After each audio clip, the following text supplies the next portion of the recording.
Pas de masque. Ouais, cherche pas à performer avec Dieu. S'il y a bien un truc que j'ai appris, c'est que te cache pas, parce que tu pourras pas te cacher loin de lui. Et essaye pas de faker quoi que ce soit, parce qu'en fait, il te connaît mieux que toi-même.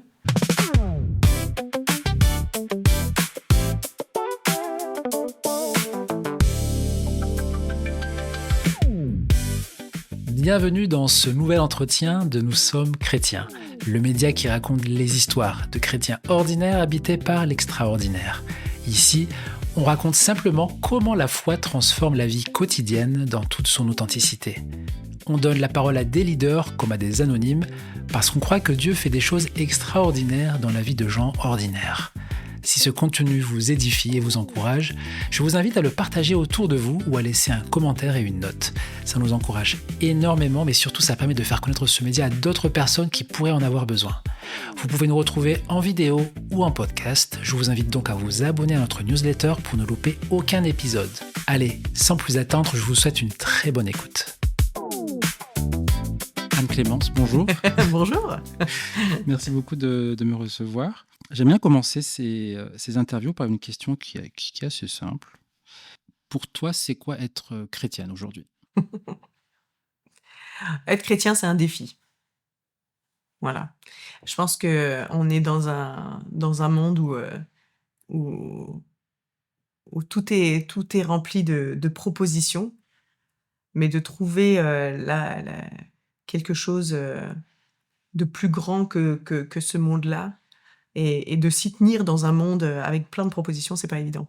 Donc, être chrétien, c'est, euh, c'est rester près de Christ et montrer aux gens que ça vaut la peine de rester près de Christ, pour moi. Donc aujourd'hui, j'accueille Anne-Clémence, qui est violoncelliste, maman de 2 enfants et leader de louanges. C'est une femme qui a grandi dans une famille chrétienne, qui a dû faire le chemin de la foi héritée à la rencontre personnelle avec Jésus. Et aujourd'hui, elle ne fait rien sans Dieu au centre et ça change tout. Ouais, ça c'est vrai. Donc tu te décris comme une petite femme dynamique et sociale. Ouais. Est-ce que tu peux développer un peu ? Bah, déjà, je pense que la première chose qu'on voit, c'est quand même le physique. Donc, je suis quand même quelqu'un de très petit. Je fais 1m59. Bon, je connais des gens plus petits, mais quand même. Dynamique et sociable. En fait, ce sont des caractéristiques qu'on me donne souvent. Donc, je pense qu'au fur et à mesure, je me les suis appropriées. Et donc, c'est ça. Dynamique, parce que voilà, ça bouge souvent avec moi. Et puis, sociable, parce que j'ai vraiment pas de problème à discuter avec les gens, à avoir des interactions. Ok. Est-ce que tu pourrais me raconter un peu ta vie de tous les jours, ton quotidien en ce moment, c'est quoi ? Mon quotidien. Alors on vient de sortir de la période des vacances et j'ai 2 petites filles. Bon. Bon là, la dernière semaine, c'était on se réveille, heu, on se prépare nous, ensuite on va préparer les filles, il faut les emmener au centre aéré, donc là, c'était la semaine du centre aéré. Ensuite on travaille. Mon mari, il travaille, à la maison en ce moment, puis moi je travaille au studio. Et puis, c'est ça, on fait les appels, on fait le maximum de travail qu'on peut de 9h à 17h.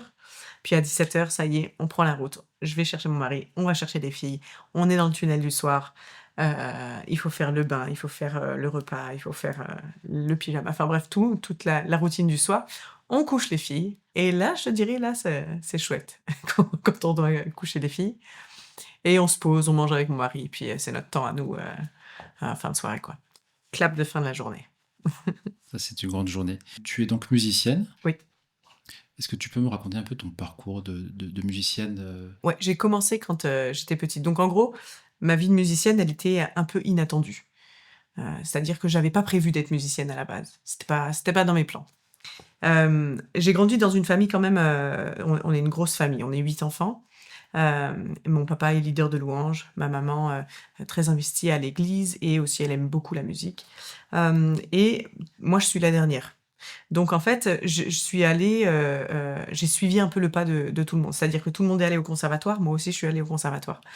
Donc j'ai choisi mon instrument, le violoncelle, j'avais 6 ans et demi.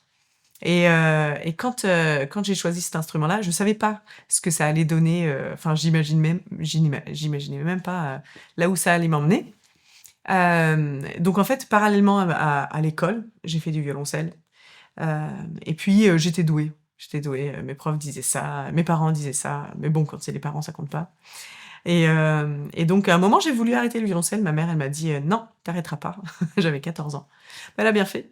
Elle a bien fait parce qu'au final, aujourd'hui, c'est mon métier quand même. Et c'est ça. Donc j'ai grandi parallèlement, le violoncelle et l'école jusqu'en terminale. Et puis au bout d'un moment, mes profs, de violoncelle, ils m'ont dit: «Bon, écoute, tu douée, mais tu travailles pas assez». Donc j'ai dû arrêter le violoncelle au conservatoire. Je suis allée dans une fac de musicologie. J'ai arrêté le violoncelle provisoirement. J'ai repris ensuite en troisième année de musicologie parce que je me suis rendu compte qu'en fait, le violoncelle, c'était plus important que ce que j'imaginais. Et à côté de ça, j'ai commencé à chanter quand j'avais 17 ans. Donc mais le chant, c'était plus tardif. Donc mon violoncelle, je reprends le violoncelle, je re-rentre en 3e année, de DNSPM, ça s'appelle Diplôme national de musicien professionnel. Je suis en retard par rapport aux autres. Eux, ils ont 17 ans, moi j'ai déjà 20 ans. Il y a certains concours que je peux plus faire parce que j'ai 20 ans. Donc là, je parle en violoncelle classique. Et donc je continue ma carrière, comme ça, parallèlement. Enfin, j'investis plus dans le violoncelle à fond, je travaille beaucoup. C'est 6 heures par jour, voilà, c'est vraiment un gros investissement puisque en même temps, c'est ma matière principale. Et puis donc je rentre dans une école supérieure à Strasbourg en 3e année. Je fais mon master, je fais mon DE aussi, pour enseigner le violoncelle. Et puis, à chaque fois, parallèlement à ça, j'étais dans un groupe d'évangélisation qui s'appelle Solidéo. Donc, je chantais dans ce groupe. C'était la première fois que je chantais, parce que même à l'église, en fait, j'étais plus connue comme une musicienne et pas comme une chanteuse. Donc, et même moi, je me définissais pas comme une chanteuse, vraiment plus comme une musicienne. Après, tout le cursus de l'église a fait que j'ai appris plein d'instruments. C'est-à-dire que je joue du piano, je joue de la basse, de la guitare, plein d'instruments parce que bah, il fallait voilà, remplir les trous, quoi. Donc c'est ça. Et puis après, ben ouais, je me suis mise sérieusement au violoncelle. J'ai fait mon master. Je me suis mariée et on est parti faire de la théologie avec mon mari. Donc normalement, plus rien de musical, mais au final, Dieu, il a complètement changé mes plans. Au bout de 2 mois de théologie, je sens vraiment une insistance sur le fait de reprendre mes études d'avant, sauf que les études après le master, bah, c'est le doctorat. Et je me suis retrouvée à faire un doctorat à Montréal, à l'université de Montréal, en violoncelle et en interprétation du violoncelle, et tout en intégrant tout ce qui me passionnait, c'est-à-dire les techniques pop jazz, qui m'étaient propres, parce qu'il y en avait pas beaucoup qui faisaient ça à l'époque. Donc voilà, c'est ça ma carrière de musicienne. Quand on a préparé cette interview, tu m'avais parlé d'un moment qui t'avait un peu vraiment marqué dans ton parcours de violoncelliste. Est-ce que tu peux Oui. m'en dire plus? Oui, ouais. Bah, alors, il y a plein d'événements marquants, mais je pense que je me suis toujours sentie différente en tant que violoncelliste. C'est-à-dire que la plupart des violoncellistes à côté de moi, bah, ils jouaient leurs partitions, etc. Et puis moi, j'ai toujours été dans l'église. Et dans l'église, on n'avait pas plus de partitions au fur et à mesure. Donc, il fallait trouver quelque chose. Donc, j'ai développé une technique. Je me suis fait mes trucs. Je m'accompagnais au violoncelle. Je jouais des pids, mais personne jouait comme ça. Donc moi, je me sentais un peu seule jusqu'au jour où on a fait une masterclass où mon prof de violoncelle a fait venir un violoncelliste qui s'appelle Vincent Segal. Et c'était le bassiste du chanteur M. Donc quand même pas rien. Et moi, j'étais très impressionnée. Et en fait, on a fait une masterclass et je m'en souviendrai toujours, parce que je le vois jouer du violoncelle comme moi je joue. Et je me dis, waouh, enfin quelqu'un. Donc en fait, je suis pas seule, quoi, à faire ça. Et donc, il m'a montré notamment une belle descente en pentatonique mineure que j'ai refait directement. Et ça m'a vraiment marqué, quoi, dans ma carrière. Je me suis dit, ah ouais, en fait, je suis vraiment pas seule, quoi. Et comment on décide de faire du violoncelle à l'âge de 6 ans, c'est ça? Ouais. C'est quoi le choix? Pourquoi c'est cet instrument? Est-ce que tu te rappelles du pourquoi? Ouais, c'était gros. C'est gros. Et alors, il y avait 2 trucs. C'est que il y avait une femme dans mon église qui jouait du violoncelle. Et quand j'ai essayé les instruments, la prof, je l'aimais trop. Voilà. Et en fait, j'ai fait l'essai. Et je me souviens que j'avais ce super feeling. Je me dis, waouh, c'est ça que je veux faire parce que je l'aime trop, cette prof. Alors, petit instant promo, j'ai vu que tu as ressorti récemment ton EP, il y a quelques titres, et tu as une manière inhabituelle et assez surprenante de l'utilisation de ton instrument, comme tu l'as dit tout à l'heure. Et surtout, tu as des thématiques qui te sont propres. Je voudrais que tu nous expliques un peu pourquoi. Je pense que quand tu écoutes mon EP, je m'attends à ce que tu vives une expérience différente. Parce que je suis différente. Le violoncelle électrique, je l'utilise de manière différente. Je l'utilise comme une guitare électrique en fait, donc avec une sonorité chaleureuse, mais en même temps un petit peu d'overdrive, ce qui te permet d'avoir de la présence. En fait, je t'invite un peu. L'EP, ça s'appelle Dans mon cœur. Donc moi, j'invite les gens un peu. J'aime pas dire ça parce que je suis un peu pudique quand même. J'aime pas dire j'invite les gens dans mon cœur, non. Mais la réalité, c'est que c'est quand même ce qui se passe. C'est qu'en fait, je viens ouvrir une fenêtre sur ma vie et je viens inviter les gens à y lire pour que peut-être ils puissent s'y reconnaître et mettre des mots. C'est ce qu'on m'a dit souvent. C'est t'as mis des mots sur ce que je ressentais, mais je pensais pas que c'était comme ça. Et je pense que en gros, ce qu'on voit dans mon EP, c'est beaucoup de sensibilité généralement. Sensibilité musicale et sensibilité dans le texte et dans la voix. Donc, ouais. Et ça parle de quoi alors, Ça cette parle EP? de quoi? Ça parle de moi. Ça parle de mon expérience. À la base, j'ai un carnet dans lequel je parle. Enfin, bref, un carnet. Je dessine, j'écris des poèmes, des choses comme ça. Et j'ai transformé ces poèmes en chansons, certains, pas tous. Et donc ça parle de douleur, de douleur, d'incompréhension. Ça parle de la vraie vie, en tout cas de ma vraie vie à moi. Et je pense que ça fait du bien d'avoir un petit peu cette honnêteté quand on est chrétien, que tout n'est pas rose, quoi. Je pense que c'est ça, c'est ce que j'essaye de dire là-dedans. C'est que la réalité, c'est qu'on est réellement des vases brisés dans lesquels le Seigneur vient insuffler son esprit et puis faire de nous des nouvelles créatures. Mais à la base, c'est vraiment brisé. Et donc, je pense que je décris cet état de brisement, quoi. Comment tu décrirais justement en parlant de relation avec Dieu, comment tu décrirais ta relation avec Dieu aujourd'hui? Ah, c'est fou. Non, c'est que j'ai eu, tu vois, ça va me rendre un peu émotionnelle. C'est que j'ai découvert récemment une nouvelle facette de Dieu qui a basculé, je te dirais, ma vie de prière, ma vie, ma foi, tout ça. Et au travers d'une situation très difficile, j'ai expérimenté la dimension. Je savais que Dieu était puissant, mais c'est comme. Mais là, vraiment. Je sais pas comment dire. C'est vraiment quoi. C'est venu transformer des choses que je pensais être qui ne se transformeraient pas, avec lesquelles on s'habitue. Et donc, je dirais que Dieu, c'est tout. Tout. Tout. Je me lève, je me couche, tout.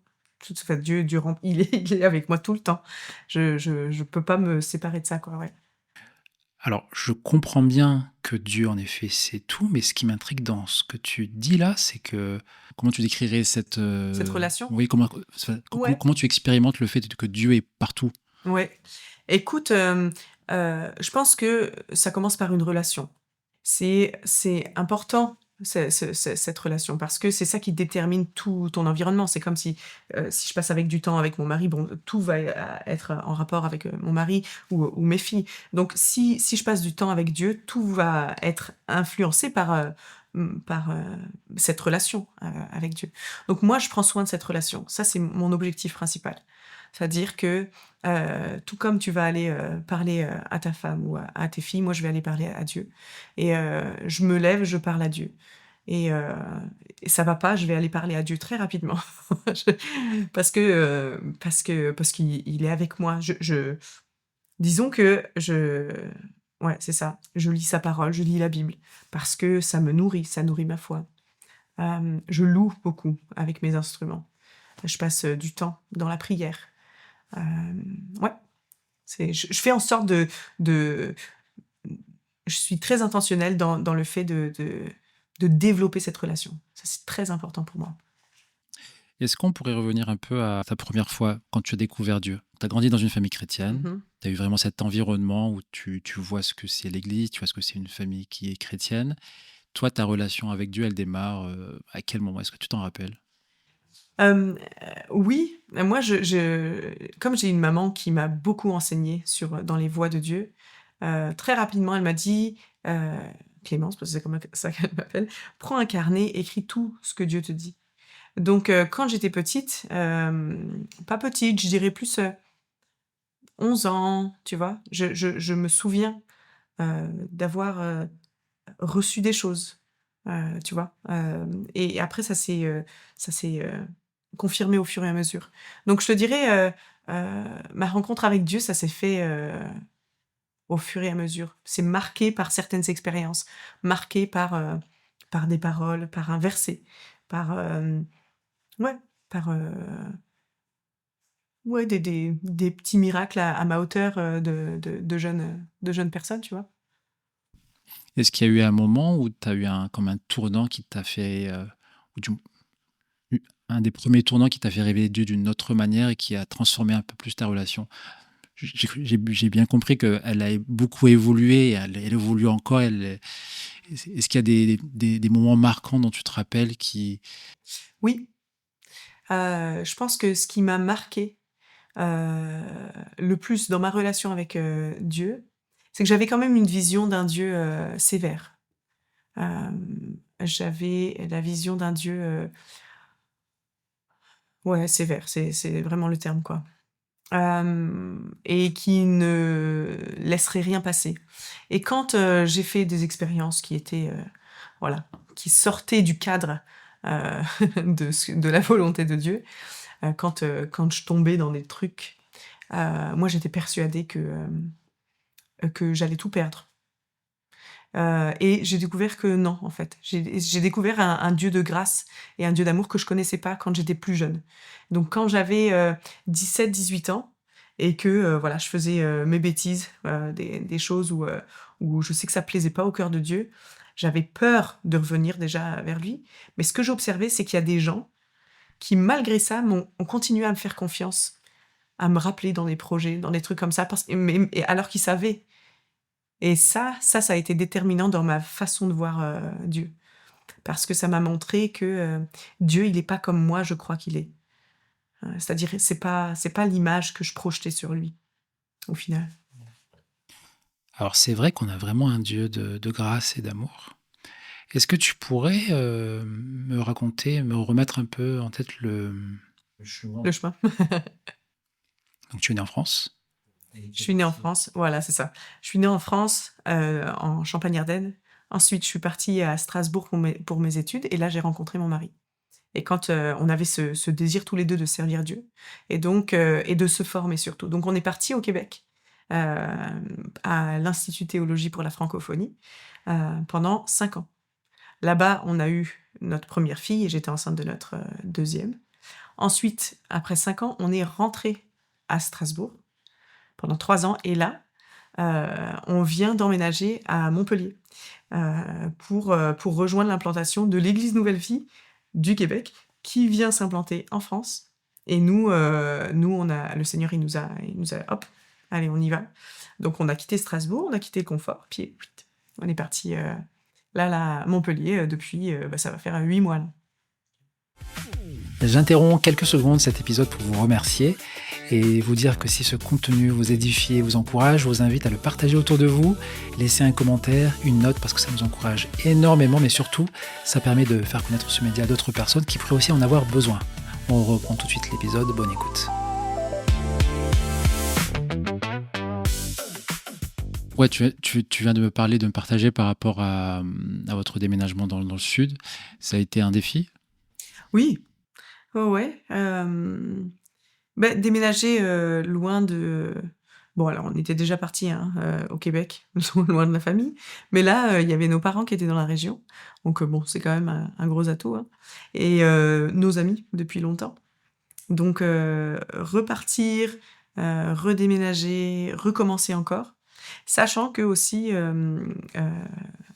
Jérôme, donc mon mari, n'avait pas, de comment? Pas de promesse, d'embauche dans le sens où, on savait qu'il allait devoir retrouver un travail parce qu'il était pasteur à Strasbourg et là, c'est une implantation.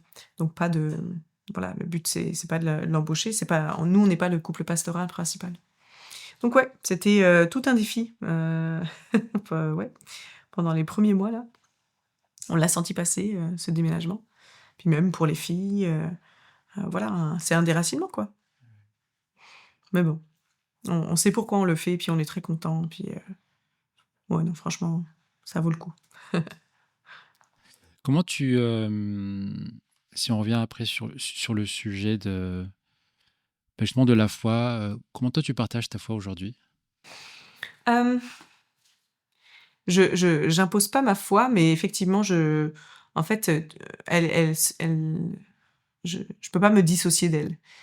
C'est-à-dire que quelqu'un qui va me rencontrer, dans la rue, bah, rapidement, je n'impose pas, mais c'est sûr qu'on va parler si on arrive sur des questions philosophiques, je vais, forcément arriver sur des questions un petit peu plus, d'ordre théologique quoi, pour essayer de faire réfléchir. Après moi, comment je la partage? Bah, je fais de la musique en fait, hein. Donc ma musique, je chante, je joue, tout ce que je fais, hem mon but, c'est de glorifier Dieu. Donc dans tout ce que je fais, je veux vraiment, ouais, je veux vraiment que les gens voient Jésus au travers de ma vie. Donc que ce soit, la musique, que ce soit de la formation, que ce soit une discussion, que ce soit peu importe en fait et que je parle de Jésus littéralement ou pas. C'est ça le plus important, je pense, c'est vraiment, c'est aussi dans le caractère, dans la façon de parler, dans la façon de respecter les gens. Réellement les respecter, pas, ouais, ça c'est important. Ça fait toute la différence, en fait. Si tu devais donner un conseil à un jeune chrétien, quelqu'un qui vient de se convertir ou de donner sa vie à Jésus, quel serait le conseil que tu donnerais compte tenu de ton expérience aujourd'hui? Pas de masque. Ouais, cherche pas à performer avec Dieu. S'il y a bien un truc, que j'ai appris, c'est que, te cache pas, parce que tu pourras pas te cacher loin de lui et essaye pas de faker quoi que ce soit, parce qu'en fait, il te connaît mieux que toi-même. Hem parce que la vie, elle est faite de ups and downs et puis c'est OK, c'est comme ça. Mais il y a un truc qui m'aide beaucoup, c'est, cours vers Jésus, cours vers le Père dès que tu fails. C'est pas grave, cours.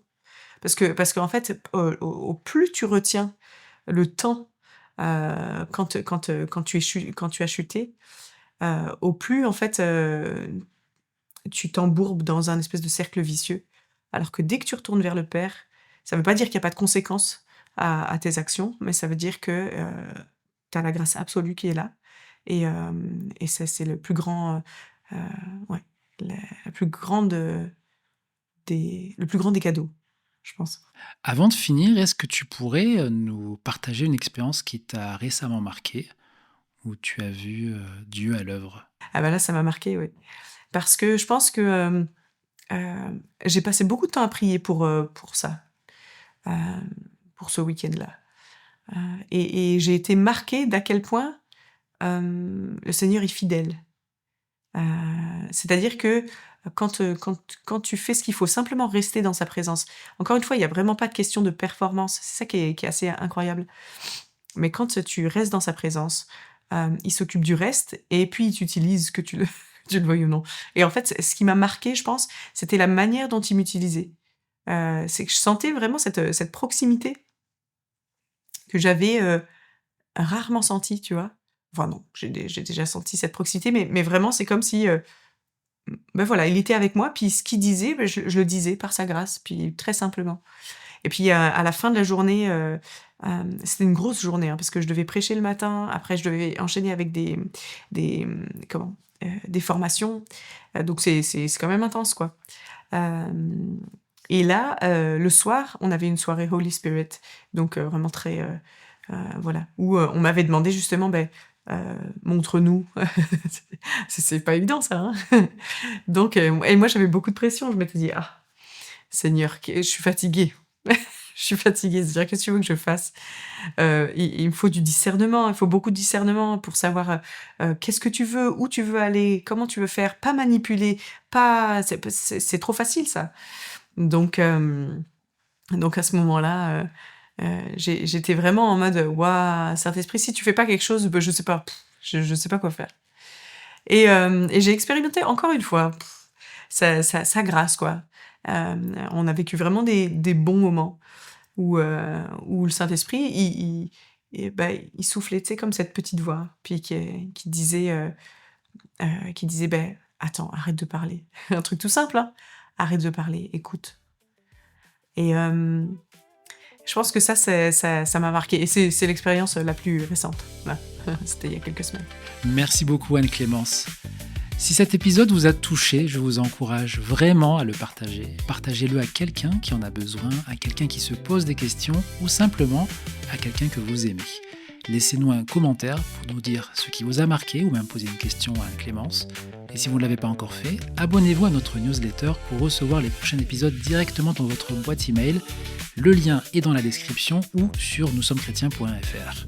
En attendant, je vous encourage à vivre pleinement votre foi, là où vous êtes, dans votre quotidien, parce que c'est là que Dieu fait des choses extraordinaires. À très bientôt et que Dieu vous bénisse.